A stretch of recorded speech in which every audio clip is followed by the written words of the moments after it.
estudando o Livro dos Médiuns, um estudo sequencial da obra O Livro dos Médiuns de Allan Kardec. Essa é a nossa forma de transmitir esperança, conhecimento e alegria.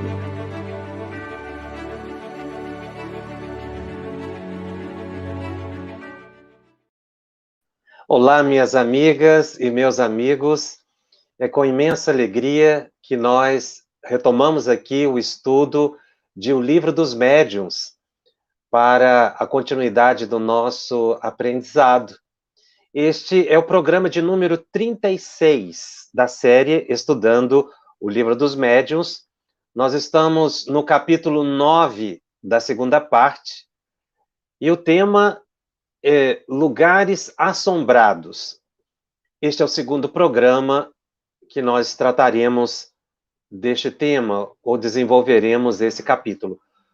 No programa anterior, nós fizemos referência ao item 132 de O Livro dos Médiuns, quando Allan Kardec diz das manifestações espontâneas que acontecem e sempre aconteceram em todos os tempos, e que a presença ou a intenção de alguns espíritos se apresentarem ou darem mostras ostensivas de sua presença em certos lugares, deu a ideia de que existem lugares mal assombrados.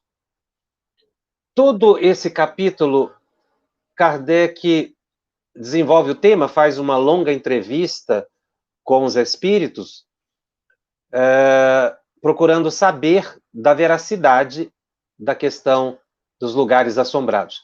O Kardec avança nesse assunto exatamente porque é de uma temática espírita, e Kardec também busca desvendar as relações do mundo espiritual com o mundo material.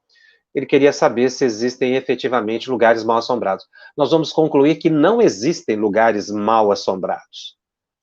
Toda tese desenvolvida pelos espíritos junto a Allan Kardec é de que existem espíritos em todos os lugares. Então, onde nós estivermos, existem espíritos. Mas muitas vezes, por causa do lugar, às vezes mais afastado, mais silencioso, tem-se a ideia de que existem lugares mal assombrados.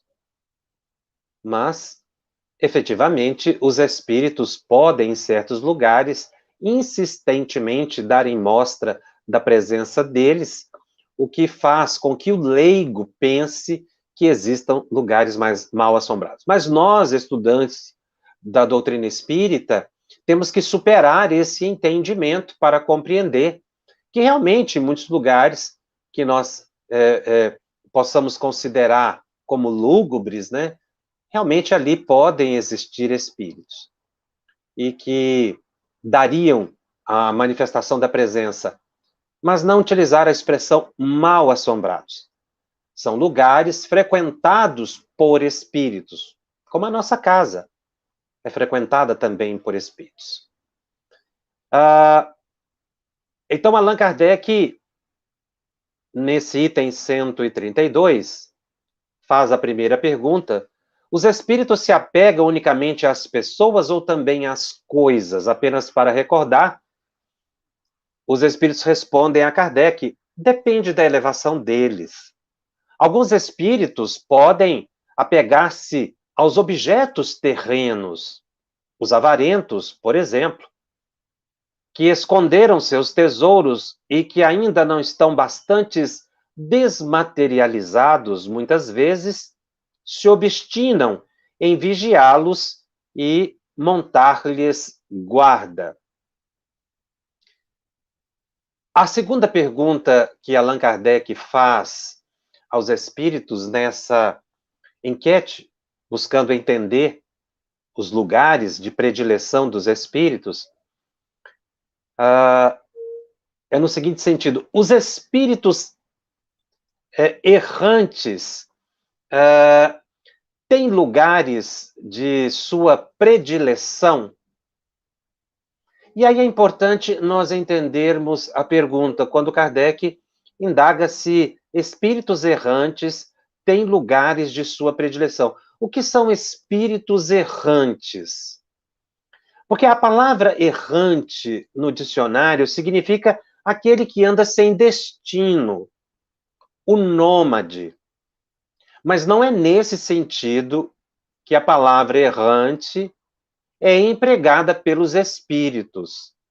Na doutrina espírita, a palavra errante tem um significado muito específico. Allan Kardec vai utilizar a palavra errante no sentido de espírito não encarnado. Na introdução de O Livro dos Espíritos, é que ele define a palavra, ou como a palavra será empregada nos postulados espíritas, na doutrina espírita. Então, Allan Kardec, na introdução de O Livro dos Espíritos, diz: os não encarnados ou errantes não ocupam uma região determinada e circunscrita. Estão por toda parte, no espaço e ao nosso lado, vendo-nos e acotovelando-nos de contínuo. E aí ele está se referindo a toda a população invisível que se move em torno de nós. Allan Kardec, ainda na introdução de O Livro dos Espíritos, utiliza uma expressão estado de erraticidade. E aí, lá na questão 225, para entender esse estado de erraticidade, na questão 225 de O Livro dos Espíritos, ele indaga: a erraticidade é por si só um sinal de inferioridade dos espíritos? Então ele queria saber se os espíritos errantes, ou aqueles não encarnados, seriam espíritos inferiores. E os espíritos respondem a Kardec que não, porquanto há espíritos errantes de todos os graus. Na questão 226, ainda de O Livro dos Espíritos, Allan Kardec pergunta: poder-se-á dizer que são errantes todos os espíritos que não estão encarnados? E os espíritos respondem que sim, com relação aos que tenham de reencarnar. Não são errantes, porém, os espíritos puros, os que chegaram à perfeição. Esses se encontram no seu estado definitivo. Então, veja bem, a palavra errante significa espírito fora do corpo físico, não encarnado, desencarnado. Todos os espíritos que estão fora do corpo físico e que poderão vir a reencarnar é designado genericamente por espíritos errantes. Então, estado de erraticidade é aquele tempo que o espírito passa no mundo espiritual antes de uma nova reencarnação. Qualquer espírito. Espírito superior, espírito inferior, espírito bom, espírito mau. Qualquer espírito. À exceção dos espíritos puros, que é o que Allan Kardec obtém como orientação ou resposta em O Livro dos Espíritos. Então, se o espírito vai reencarnar, ele é chamado de errante. Embora na introdução aqui de O Livro dos Espíritos diga que eles não ocupam a região determinada e circunscrita, nós vamos encontrar na literatura mediúnica informação de que existem cidades espirituais, várias regiões em que abrigam espíritos inferiores ou espíritos superiores, como umbral e colônias espíritas elevadas. O que, na verdade, Kardec pontuou aqui não está relacionado a isso, às diversas situações ou lugares que os espíritos podem ocupar. Quando ele diz os espíritos não ocupam, os errantes não ocupam uma região determinada e circunscrita, ele está querendo dizer que eles não ficam presos a um lugar, a uma região determinada e circunscrito a um certo espaço. É isso, não quer dizer que eles não se reúnam. em lugares de predileção. Eles estão espalhados por todos os lugares no planeta Terra e fora do planeta Terra. Então, aqueles que estão por reencarnar são chamados de espíritos errantes. Não é quem errou, não é quem está em erro, e nem é aquele que anda sem destino. Como disse, é uma expressão que vai designar espíritos que estão por reencarnar, ou que poderiam reencarnar, independente do tempo, se é daqui 1 ano ou se é daqui 500 anos. Se o espírito ainda pode reencarnar, ele é considerado genericamente como errante. E é isso que Allan Kardec, na pergunta número 2, do capítulo que nós estamos estudando, do capítulo 9 de O Livro dos Médiuns, na pergunta número 2, ele pergunta: tem os espíritos errantes lugares de sua predileção? É mais ou menos a pergunta que nós já estudamos em O Livro dos Espíritos agora rapidamente. E os espíritos respondem a Kardec. O princípio ainda aqui é o mesmo. Os espíritos que já não se acham apegados à terra vão para onde se lhes oferece o ensejo de praticarem o amor. São atraídos mais pelas pessoas do que pelos objetos materiais. Contudo, pode dar-se que dentre eles alguns tenham, durante certo tempo, preferência por certos lugares. Esses, porém, são sempre espíritos inferiores.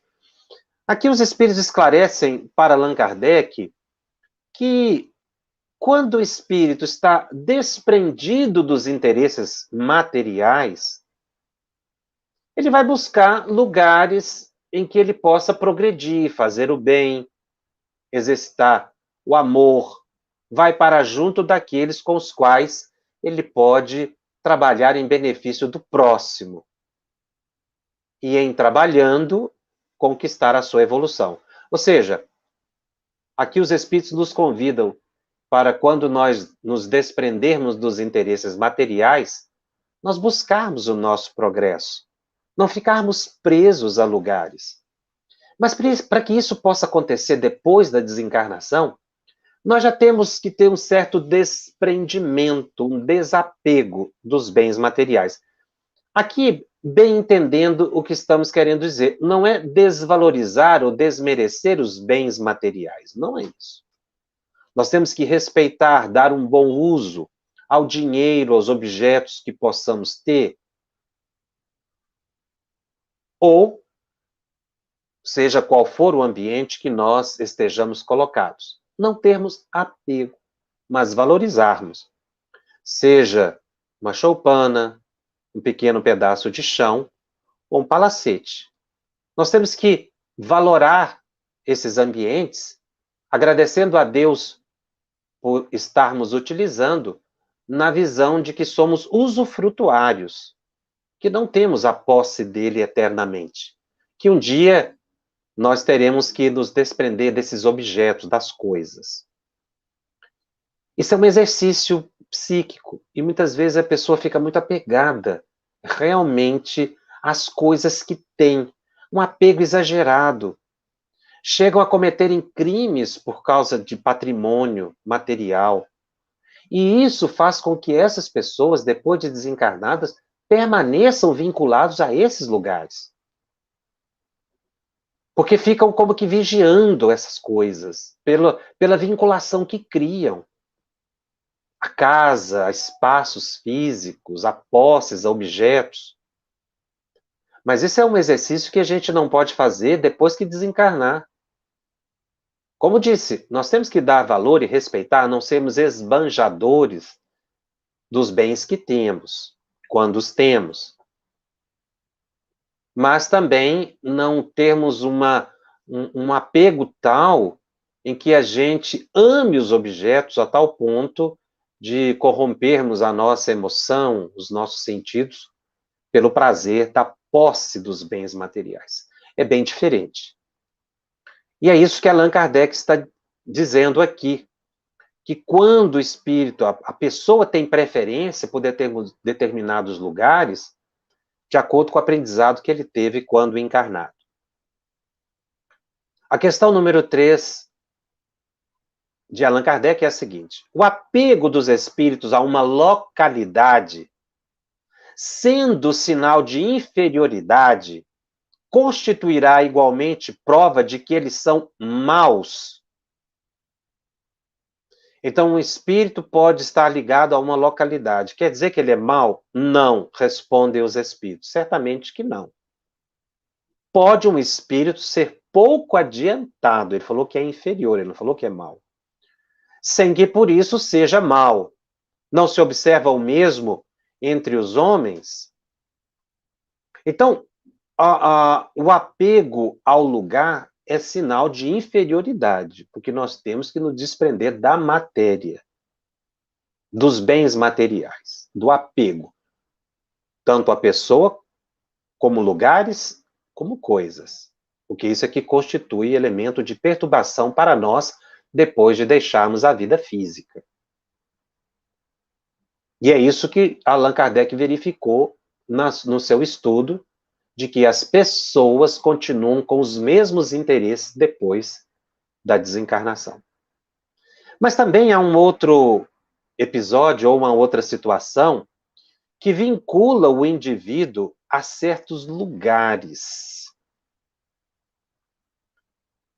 que é exatamente aquele em que, naquele lugar em que ocorreu uma grande violência, um crime, e que a pessoa fica psiquicamente ligada ao lugar do crime que cometeu contra o próximo ou que cometeu contra si mesmo, que é o caso do suicídio, que pode levar o indivíduo a ficar retido a determinados ambientes. Isso não é regra geral, mas pode acontecer. Nós temos notícia de muitos suicidas que são levados para colônias espirituais, como bem relata Ivone do Amaral Pereira no livro Memórias do Suicida.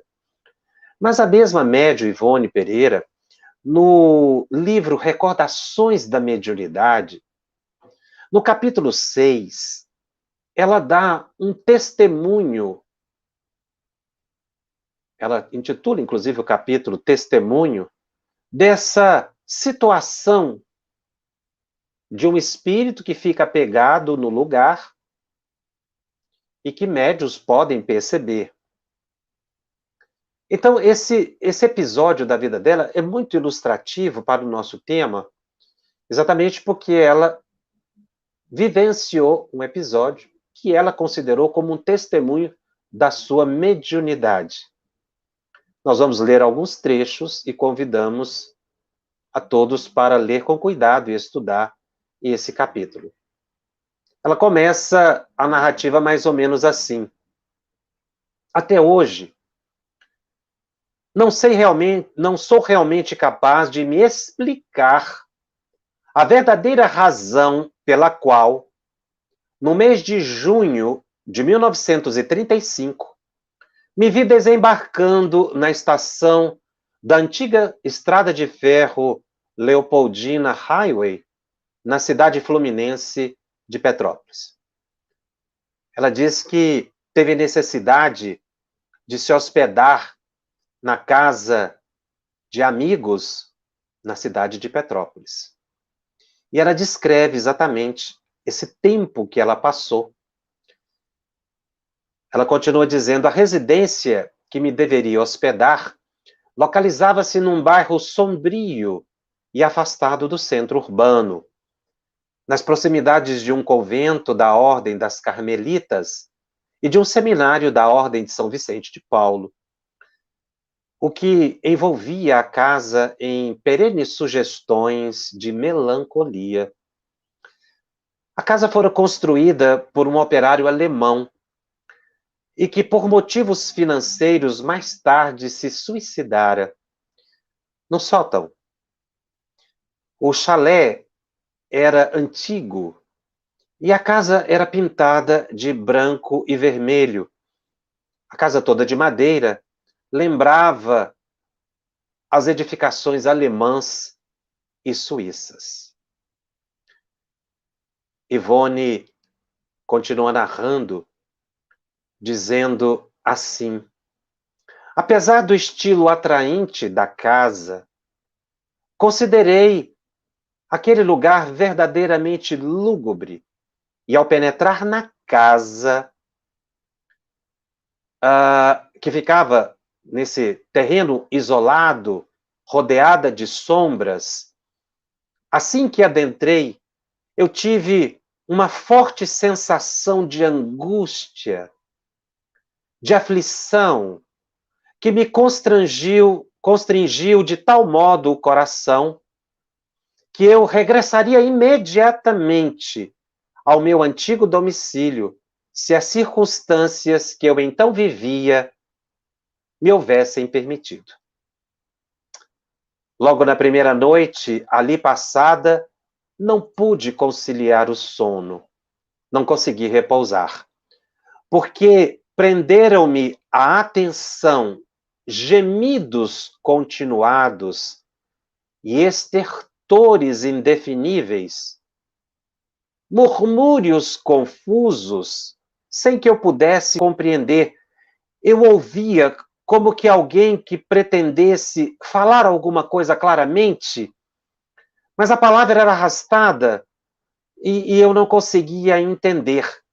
Eu percebi pancadas no assoalho, como se algo insistisse em bater pesada e surdamente nas tábuas, de tal modo incompreensível. Aquilo perturbou-me a noite inteira. O ruído, diz Ivone, provindo do mundo invisível, é muito mais impressionante do que a visão e senti-me chocada. Ainda hoje, prefiro ver os espíritos, qualquer que seja a sua categoria, do que ouvir os ruídos que são capazes de produzir. Os sons, provindos do além, são muito diferentes dos conhecidos na Terra. São como que difusos pelo ar, cavos, surdos, ocos. Esses ruídos impressionaram profundamente Ivone Pereira e ela não conseguiu conciliar o sono e nem repousar. Logo pela manhã, ela foi informar aos proprietários da casa, aqueles que estavam hospedando-a, para saber se eles tinham observado algum fenômeno espiritual no lugar, e eles disseram que não, nunca tinham ouvido falar daquilo, nunca perceberam nada. Era a primeira vez que eles tinham informação de que naquela casa poderia estar acontecendo alguma coisa. E, na verdade, eles não deram muita importância, e Ivone ficou sem condições de relatar o que realmente estava acontecendo com ela. Só que, durante todo o dia e à noite, sobretudo quando ela relaxava para descansar, aqueles ruídos continuavam, aquela sensação de angústia permaneceu, sem que ela pudesse saber por que ela estava passando por aquilo. Foi então que ela tomou a decisão de retomar os estudos de O Evangelho segundo o Espiritismo. Ela disse que se entregou a esse velho hábito e, sobretudo, às preces do capítulo 28, das preces que se encontram no Evangelho segundo o Espiritismo, que ela, desde a infância, fazia com muito respeito e com muito fervor. Ela disse que abriu o Evangelho segundo o Espiritismo ao acaso e saiu o capítulo O Cristo Consolador. Ela lia o capítulo Cristo Consolador não como mensagens, mas como verdadeiras preces, para que ela pudesse se manter equilibrada naquele ambiente que estava afetando-a profundamente. Ela disse que passou a definhar A saúde dela ficou comprometida. Ela passou a sentir dores de cabeça constante. Ela não conseguia dormir à noite. A pressão arterial caiu e ela verificou que a saúde estava sendo muito abalada. Ela não conseguiu comprar medicamentos e nem procurar um médico. Ela disse que não tinha dinheiro para procurar um médico, mas estava extremamente enfraquecida. A única coisa que ela conseguia fazer era fluidificar a água. Ela pedia aos benfeitores espirituais que colocassem ali o medicamento. E ela tomava com muita fé.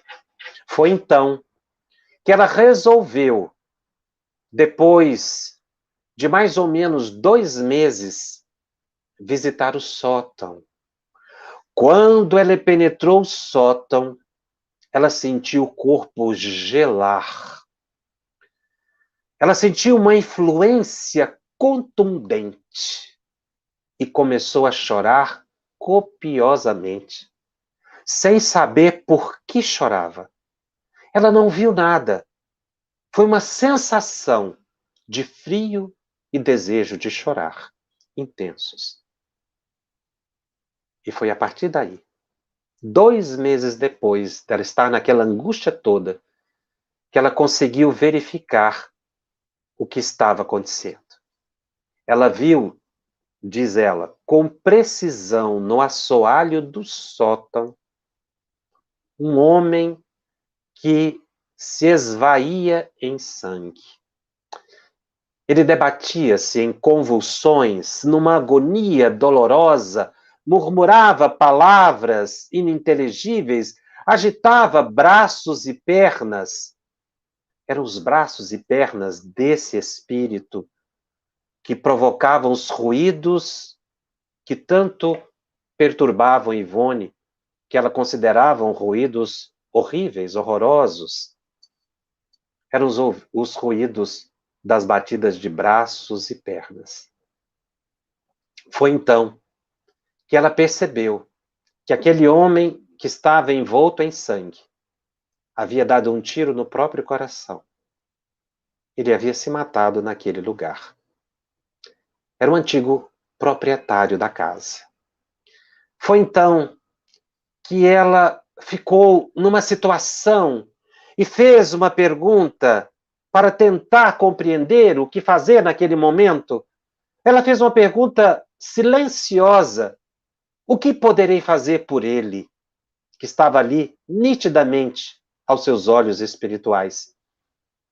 E uma voz lhe respondeu: orar, falar-lhe, envolvê-lo na piedade de vibrações amorosas, despertá-lo do pesadelo em que se encontra e se deprime há tanto tempo, anestesiar a sua desgraça com a palavra da fé e da esperança, ampará-lo no coração com a doçura do amor materno. A mulher médium é sempre mãe dos desgraçados.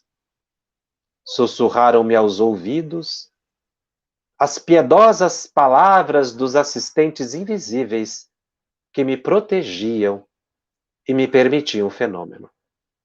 Ela não viu os benfeitores espirituais. Ela sentiu-lhes a presença e ouviu-lhes o conselho. Foi então que ela intensificou as orações. Ela disse que lia como prece as amorosas comunicações do Espírito de Verdade, de Santo Agostinho, de Fénelon, todas aquelas sublimes lições que estão colocadas em um Evangelho segundo o Espiritismo. Então, na medida em que ela fazia as leituras do Evangelho, sem se deixar intimidar, ela não teve medo. Ela fazia as leituras buscando projetar imagens mentais positivas em direção daquele espírito que não poderia ouvi-la, tal estado de perturbação. Ele era incapaz de ouvir os pensamentos mentais de Ivone. Mas ela continuou, dia após dia, orar por ele. As orações, as leituras, faziam com que em torno dele ocorressem projeções, as imagens das leituras que ele foi absorvendo lentamente, sucessivamente, sem ouvir as palavras, mas sentindo as vibrações amorosas de Ivone. A cada noite, ela tomava o Evangelho e lia, tocada por magia celeste, porque é isso que provoca nas pessoas a leitura de o Evangelho segundo o Espiritismo. Ela diz que precisou se recolher no estudo do Evangelho e das preces, porque se ela se intimidasse, se ela negligenciasse, ela estaria perdida, diz ela. As funestas infiltrações vibratórias do suicídio acabariam como que provocando nela uma obsessão inconsciente. O espírito era capaz de obsidiá-la sem pretender. Porque ela também foi suicida em vidas passadas. E ao reencontrar com aquelas vibrações, ele poderia, sem querer, induzi-la novamente ao suicídio. Daí a angústia dela. Aquela vibração fez com que revivesse nela a ideia do suicídio. Se ela prestasse atenção naquele pensamento, ela ficaria obsidiada. Então, para neutralizar os pensamentos daquela entidade sofredora que estava ali, porque ele não estava com a intenção de obsidiá-la, era a presença dele, eram as irradiações emocionais dele, que impregnavam-na, dada a sua sensibilidade. Então, ela não vacilou. Ela continuou as orações. Mas ela percebeu que ela tinha a necessidade do transe mediúnico. Isso é muito comum acontecer com os médiuns, quando se aproximam de certos espíritos, inclusive fora das reuniões mediúnicas. Ela se viu tão vinculada àquele espírito que ela percebeu que a solução mais própria seria o fenômeno da incorporação. Mas como fazer isso sozinha? Ela não tinha condições de fazer essa atividade ou de se permitir ao fenômeno da psicofonia sozinha, dentro daquela casa, com anfitriões que não compreendiam a situação e nem acreditavam na presença daquela entidade. Então ela ficou num grande dilema, porque ela somatizava todas as sensações do espírito. Isso é muito comum, como dissemos, porque o médium, quando se aproxima de um espírito, ele vai assimilar e ele tem o desejo, é muito comum, do transe. Porque através do transe, realmente o espírito pode se esclarecer e o médium sai daquela angústia. Por isso é tão importante o médium frequentar sessões mediúnicas regulares. Mas ela não via naquela casa, como os lares não têm ambiente apropriado para esse tipo de atividade, ela não via condições de atender aquele espírito. Como disse, sozinha era impossível. Então o que ela fez? Ela buscou encontrar um centro espírita ali em Petrópolis. E ela acabou encontrando o centro espírita. Mas aí surgiu um outro problema. Ninguém a conhecia na cidade. Então ninguém ia permitir, nenhum grupo ia permitir que ela, de um momento para o outro, começasse a frequentar e entrar em transe. As pessoas não a conheciam, obviamente não confiariam nela, embora ela chegou a frequentar, a visitar aquela casa espírita, segundo ela. E outra dificuldade também foi de que o centro espírita ficava numa posição da cidade muito distante da casa em que ela estava hospedada. e não tinha condições dela mesmo frequentar as reuniões públicas do centro, que seria também uma alternativa para solucionar aquele problema que ela estava enfrentando. Porque o centro era muito longe e não tinha condução ou pessoas que pudessem acompanhá-la até a casa já em altas horas, ou quando a reunião terminasse, porque ela ficaria sozinha. Enfim, ela voltou para casa e continuou naquele problema, sentindo a necessidade do transe, mas sem um centro espírita e nem mesmo sem condições de visitar ou de assistir às reuniões públicas. Quando eu li esse episódio, fazendo um parênteses, eu me lembrei exatamente do momento que nós estamos vivendo de pandemia, em que os centros espíritas estão com as reuniões suspensas, não é? E os médios estão passando por essa situação. Por isso nós escolhemos esse trecho para estudo nessa noite. Muitos médios estão se queixando exatamente do que Ivone passou.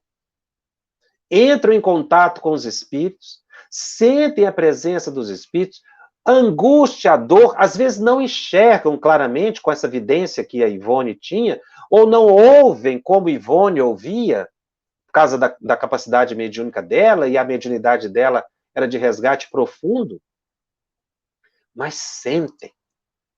sentem a presença das entidades que às vezes visitam os lares, ou que estão presentes ali, como verdadeiros choques emocionais.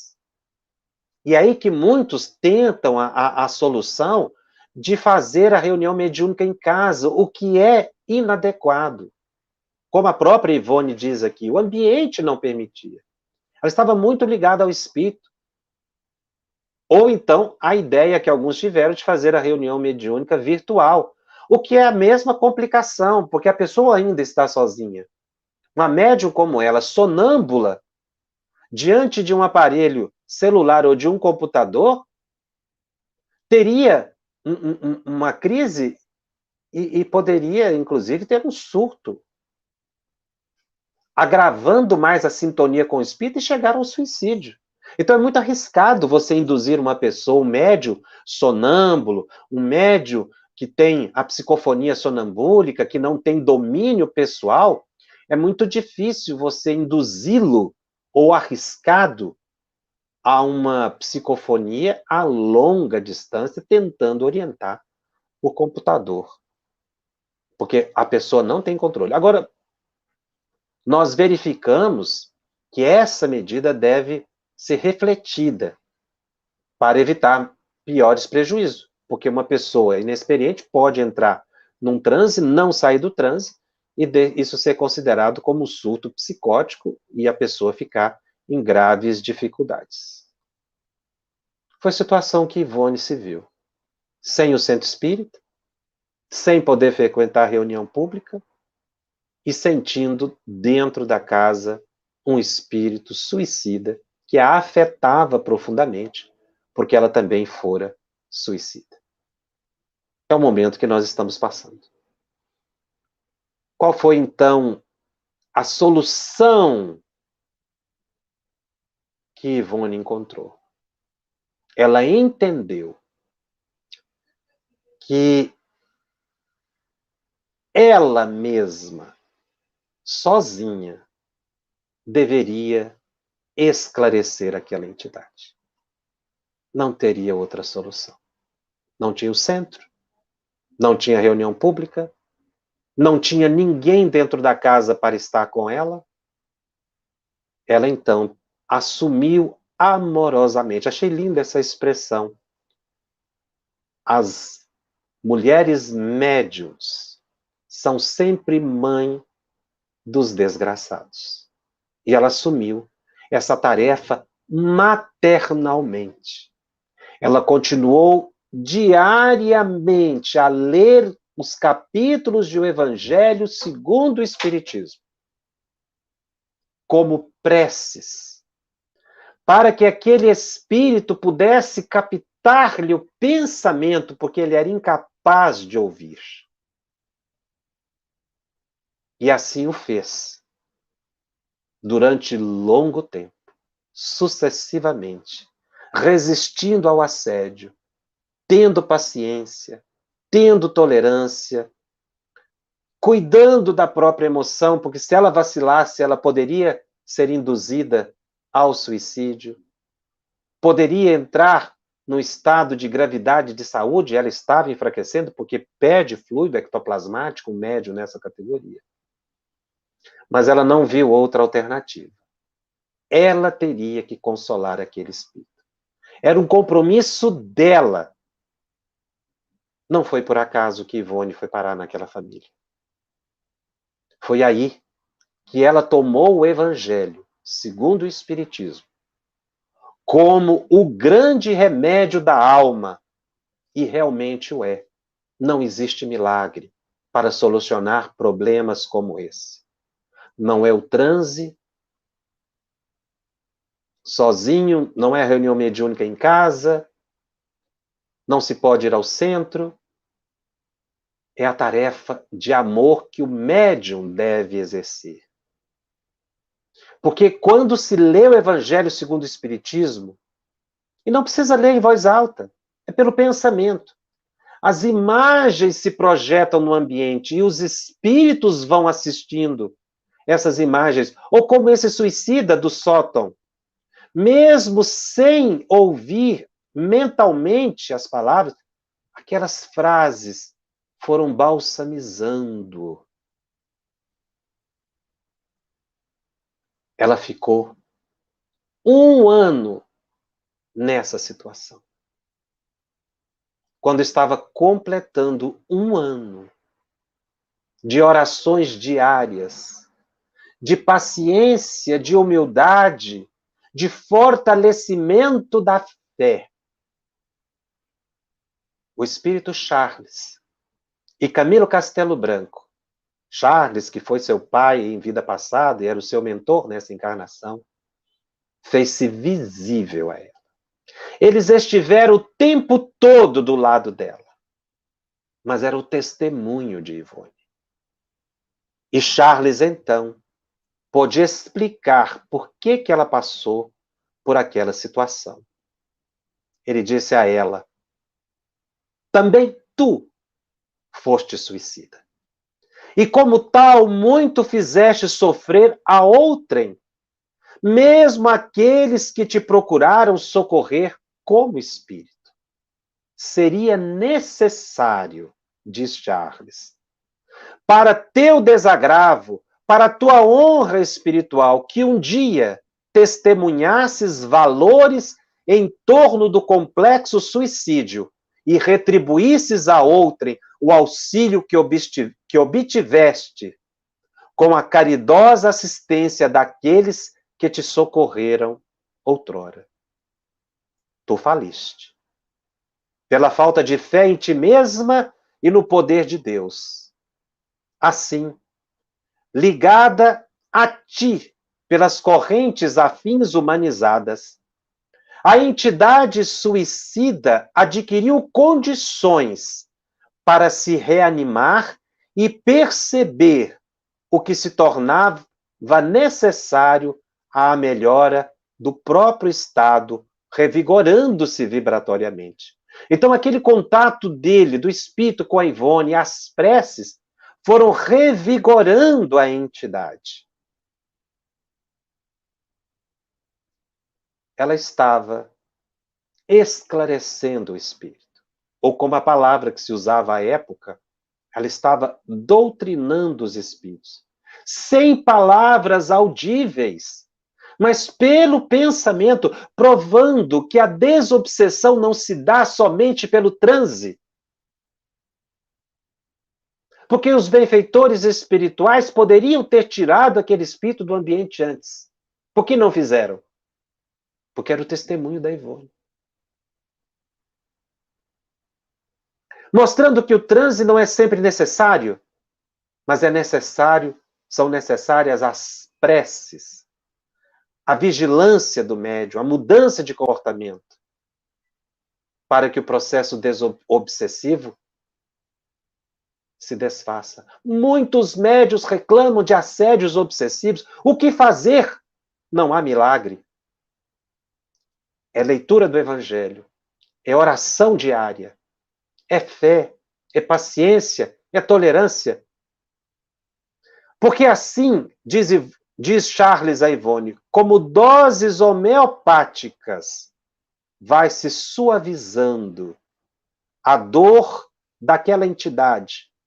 Não só do suicida, porque aqui deu-se um exemplo do suicida, mas também dos grandes perseguidores, das almas que odeiam, daqueles espíritos que às vezes acompanham o médium porque são ociosos, porque encontram a brecha psíquica no médium, a fissura moral, o vício, e que começam a rodear o médium, e o médium começa a ter esse assédio, e invigilantemente cai na indução obsessiva. É por isso que todo médium deve ter a atenção com os pensamentos para perceber a origem das emoções. Ivone foi logo percebendo a origem daquelas emoções. Mas se o médium for atento, ele vai perceber também que aquilo não é originário dele. E não é expulsar o espírito, não é mandar embora. É orar. Porque através da oração, evangeliza-se o médium, evangeliza-se o espírito. E aí ocorre a verdadeira desobsessão. Que no caso de Ivone, o espírito, somente depois desses anos todos, teve um pouco de paz, de equilíbrio, e ele pôde ser retirado do ambiente, porque ele estava tão fixado na casa que ele construiu, e cometeu o crime ali por problemas financeiros, que ele não conseguia desvincular, ele nem percebia. Ele ainda estava vendo o sangue esvair do corpo, em estado convulsivo, debatendo, com a mente perturbada. Veja o valor da oração. O valor da fé em Jesus. O capítulo Cristo Consolador de O Evangelho segundo o Espiritismo, Ivone diz que lia aquelas palavras do Espírito de verdade como orações. Então ela não somente tinha uma leitura intelectual, mas uma leitura emocional que projetava no ambiente. E foi assim, consolando e esclarecendo aquele espírito. Ela diz que somente depois que o espírito foi retirado do ambiente, daquele lugar da casa que ele tanto amava, que ela teve condições de também encontrar um outro local para se hospedar e deixar a famosa Petrópolis. Depois que o pupilo espiritual, ela assim se refere àquele espírito sofredor, o seu pupilo espiritual, que ela acabou descobrindo o nome dele, Wilhelm, alemão, ou Guilherme. E também era no mês de julho que ela pôde deixar melancolicamente a cidade de Petrópolis. É uma reflexão para todos nós médiuns do que é uma desobsessão com Jesus, da importância da vigilância que todos nós devemos ter, da oração diária, transformadora de comportamento. Quantos médiuns estão queixando nesse tempo da pandemia a ausência na reunião mediúnica? Agora é a hora da transformação interior. Agora é a hora de fazer com que o nosso lar seja um templo consagrado ao amor, não com manifestações ostensivas, mas com essas orações que são efetivas para o socorro dos espíritos sofredores. Como nós falamos muito do Evangelho segundo o Espiritismo, no programa de hoje eu trouxe uma fala, uma prece de Emmanuel. Emmanuel, quando o livro O Evangelho segundo o Espiritismo completou 100 anos, ele publicou um livro, através de Chico, homenageando o centenário de O Evangelho segundo o Espiritismo. Nesse livro, chamado Livro da Esperança, ele chama o Evangelho segundo o Espiritismo de O Livro da Esperança. Ele faz uma oração de gratidão ao Evangelho. Emmanuel diz assim: obrigado, Senhor, agradecendo pelo livro.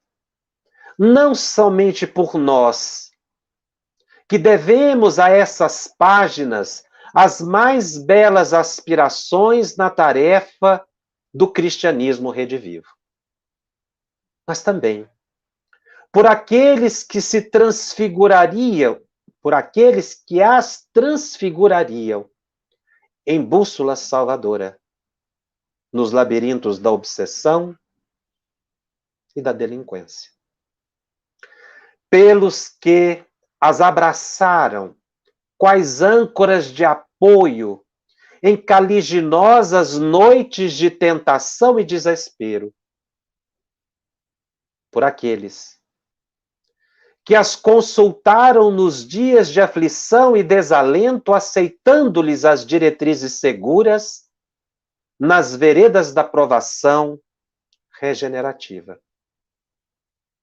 Te agradecemos, Senhor, pelos que as transformaram, as palavras do Evangelho, em bálsamos de conforto e paciência nos momentos de angústia.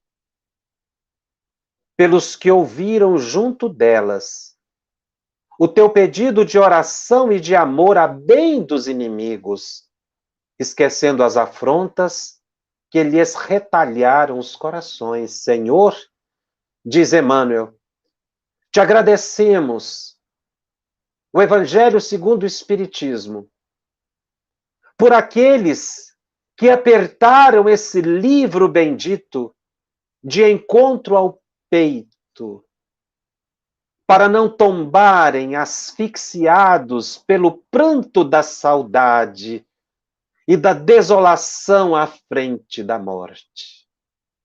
E por todos aqueles outros que aprenderam com elas a viver e confiar,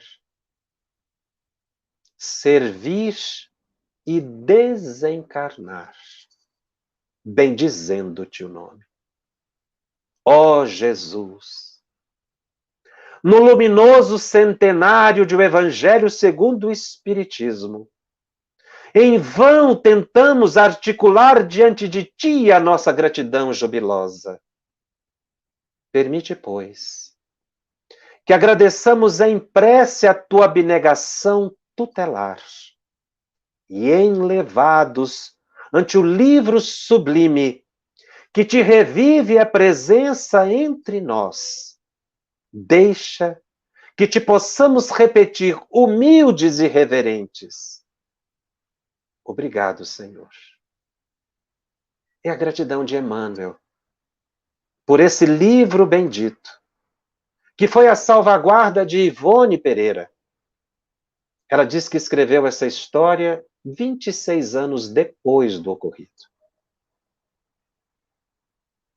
para mostrar para nós a importância da oração, do testemunho, da paciência que todo médium deve ter, do valor maternal que devemos acolher os espíritos que sofrem, não censurá-los, não expulsá-los, orar por eles.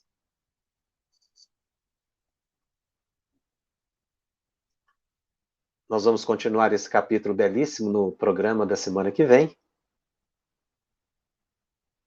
E tocados ainda pela emoção das reflexões que Ivone do Amaral Pereira nos trouxe nessa noite, da beleza de consolar os espíritos, vamos tentar aqui responder algumas questões que nos foram colocadas. Eu vou preferir as perguntas mais diretamente ligadas ao programa. As que eu não responder podem ser colocadas no Telegram, no nosso grupo no Telegram, que nós vamos responder todas. Vamos ver aqui.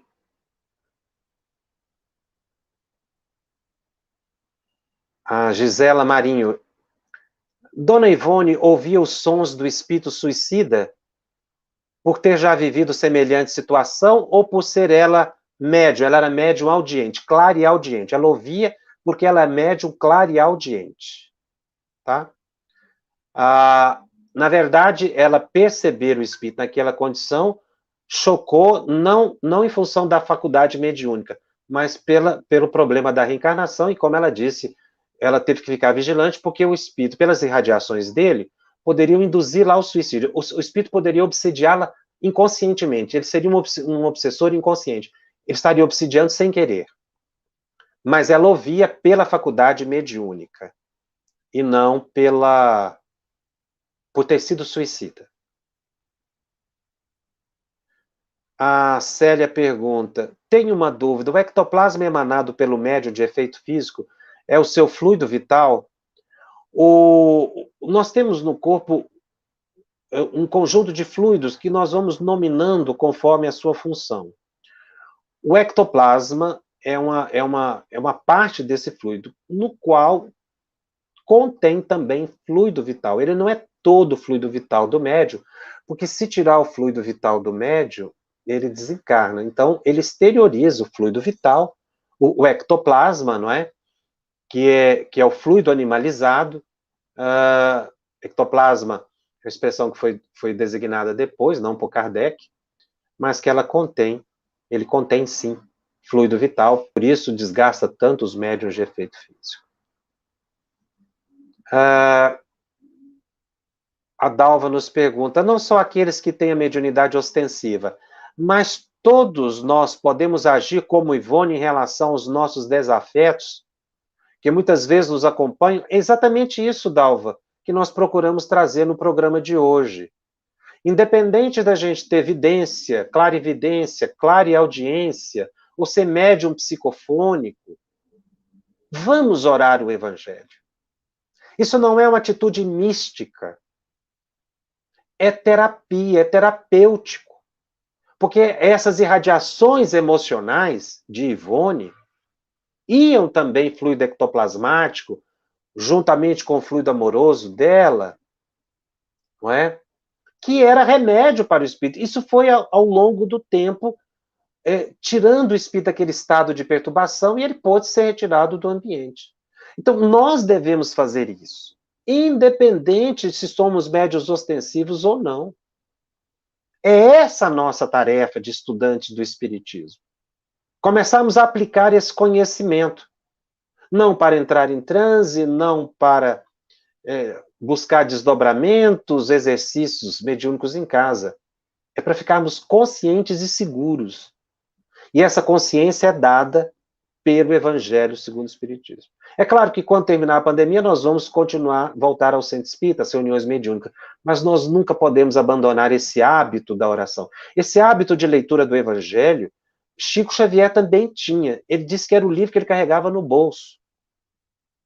Não que nós, médios, nos tornemos místicos, porque no Espiritismo, a oração, ela tem uma outra função de impulsionar fluidos. E pelo nosso desejo, a gente transforma o fluido em medicamento, que pode fluidificar a água que a gente bebe, que alguém bebe. Isso nós podemos fazer, sem problema. Não vamos entrar em transe por causa disso. Nem precisamos de concentração profunda, porque o espírito, amigo nosso, é que vai fluidificar. Mas a oração também nós devemos fazer, porque ela é bálsamo. Ela se torna medicamento fluídico. Então eu posso orar para os desencarnados, orar para os encarnados. Nós trouxemos a reflexão do Evangelho exatamente para que a gente, nesse período de grande isolamento social, nós possamos ter um alento, confiança e fé no futuro. Bom, nós vamos ficando por aqui. Lembrando que o nosso estudo está disponível também em podcast no canal da FEB TV, no Spotify e nas demais plataformas de áudio streaming. Os nossos encontros semanais, eles ficam gravados e disponíveis gratuitamente. Divulgue, compartilhe com aqueles que não puderam assistir ao vivo. E se você tem dúvidas acerca de mediunidade, eu gostaria de ficar atento à programação da FEB TV, acesse o Telegram, baixe o aplicativo. O nosso grupo é @FebTV_Médiuns. E se você deseja encontrar todo o conteúdo estudado, até hoje todos os programas estão gravados e localizados num lugar só. Acesse o site febtv.com.br/médiuns. Lá você encontrará também as perguntas que já foram feitas, respondidas no Telegram, separados por assuntos. E, finalmente, convidamos você. Apadrinhe a FEB TV. Colabore. A FEB TV subsiste com colaborações espontâneas que as pessoas podem fazer segundo, naturalmente, as suas possibilidades. Ela permitirá que a TV FEB TV no canal do YouTube permaneça no ar e possa levar este e outros estudos a tantos lares, para o consolo, para o esclarecimento e para a paz. Eu te aguardo na semana que vem para continuarmos os nossos estudos. Até lá. Estudando o Livro dos Médiuns, um estudo sequencial da obra O Livro dos Médiuns de Allan Kardec. Essa é a nossa forma de transmitir esperança, conhecimento e alegria.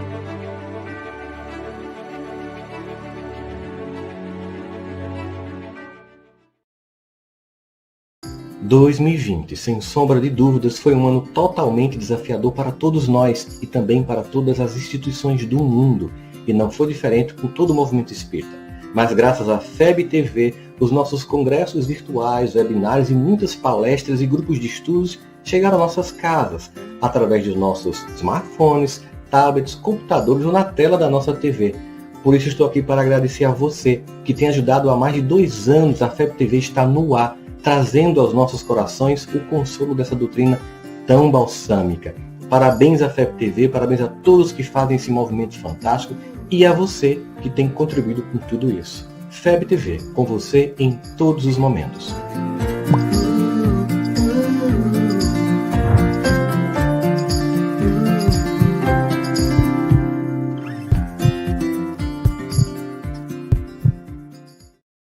Conheça a Federação Espírita Brasileira, que busca mostrar quem ela é. O trabalho realizado por meio desta instituição centenária, trazendo você para dentro da nossa casa. Como surgiu a Federação Espírita Brasileira? De Augusto Elias, o seu fundador, aos dias de hoje, o que ocorreu? Quem foram e quem são os vultos que fizeram e fazem parte desta história? Qual a relação de nomes como Chico Xavier, Bezerra de Menezes e Boni Pereira com esta instituição? Qual a sua missão? Como ela atua na formação do homem de bem? Apresentaremos a Federação Espírita Brasileira em formato dinâmico com vídeos, depoimentos, postagens históricas, áudios. Conheça e faça parte desta família.